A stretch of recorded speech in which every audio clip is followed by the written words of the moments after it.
Ei, gente, eu vi um truque esses dias na internet e eu vou usar ele para começar o assunto que eu quero trazer hoje. Chat, me conte sobre a chegada do DeepSeek em forma de fofoca.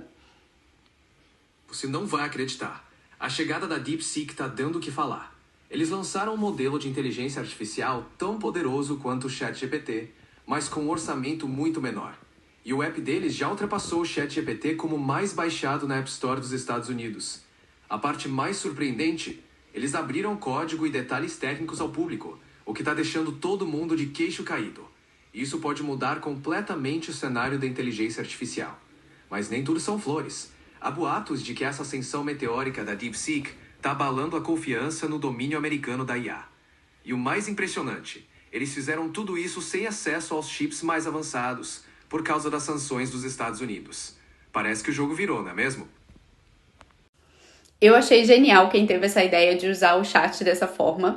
E aí já fica um resumo para você que tá vendo algumas notícias, né? Eu acho que ontem, principalmente quando eu liguei, fui ver as notícias do dia, só se falava dessa questão dessa nova empresa de inteligência artificial da China, que tá abalando aí o mercado, com esse novo modelo de inteligência artificial muito menos custoso que os modelos das grandes techs americanas, e dizem que até melhor, só o tempo vai dizer.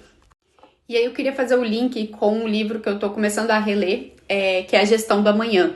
E esse livro, ele traz, a primeira parte dele, basicamente explicar como os modelos de gestão surgiram. E ele deixa muito claro que é importante a gente conhecer a história, porque quando a gente simplesmente conhece uma ferramenta, decora ela ali, o passo a passo, a gente só sabe uma das aplicações dela. Quando a gente realmente entende para que ela foi criada, por quê, como ela funciona, a filosofia por trás, né, a abordagem, o que ela realmente resolve, você ganha uma nova forma de lidar com isso, porque as situações elas mudam. Quando você simplesmente decora uma ferramenta, você só sabe aplicar naquilo que você aprendeu.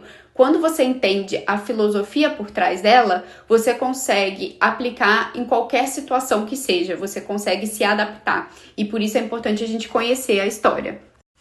E claramente esse é um ponto de análise que o governo americano esqueceu de fazer lá atrás, quando ele decidiu restringir a venda de chips que são utilizados para a inteligência artificial para a China, porque eles acreditavam que restringindo a venda eles teriam menos acesso a essa tecnologia e isso atrapalharia o desenvolvimento naquele país. Só que quando você olha para a história e quando você entende o cerne da inovação, o que mais traz inovação, o que mais funcionou até hoje é a escassez. É no momento de escassez que o ser humano fica criativo, ele consegue entender como otimizar os recursos que ele tem, utilizar da melhor forma para tirar o máximo de resultado, porque é escasso. E aí é claro que é fácil fazer essa análise depois que já aconteceu, né, o famoso engenheiro de obra pronta, mas eu queria trazer aqui essa reflexão de um ponto que eu tenho visto cada vez menos as pessoas considerando, né, não só nos negócios, mas até na sociedade como um todo, se a gente analisar as coisas que estão acontecendo nessas últimas semanas, a gente vê que as pessoas pararam de considerar a história. Elas pararam, ou estão, pelo menos, olhando muito menos para o que aconteceu no passado, por que as coisas são do jeito que são, por que elas foram inventadas. Elas estão se esquecendo disso e só focando na tecnologia nova, na coisa nova. A gente tem que aprender tudo, aprender todas as ferramentas, usar todas as redes. E a gente está esquecendo de olhar isso para trás. E quando a gente olha para trás, a gente tem vários aprendizados, né? Quando a gente fala de gestão de negócios, por exemplo, até hoje, as grandes empresas, as empresas de maior sucesso, elas usam sistemas de gestão que foram criados lá atrás. E aí, se a gente for olhar até hoje, a metodologia que ainda é referência, seja dentro das grandes empresas, seja de referência para criar novos modelos e para trazer resultados, é o modelo de gestão japonês, que foi criado justamente no final da Segunda Guerra Mundial, quando o país estava destruído num sistema de escassez, num ambiente de escassez.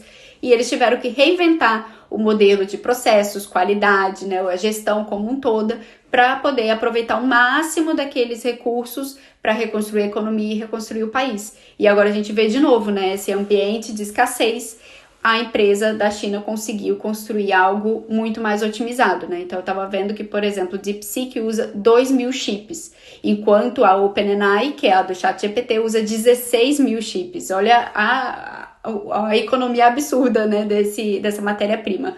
E aí, então, por isso fica a minha reflexão da gente conhecer bem, voltar a olhar para o passado.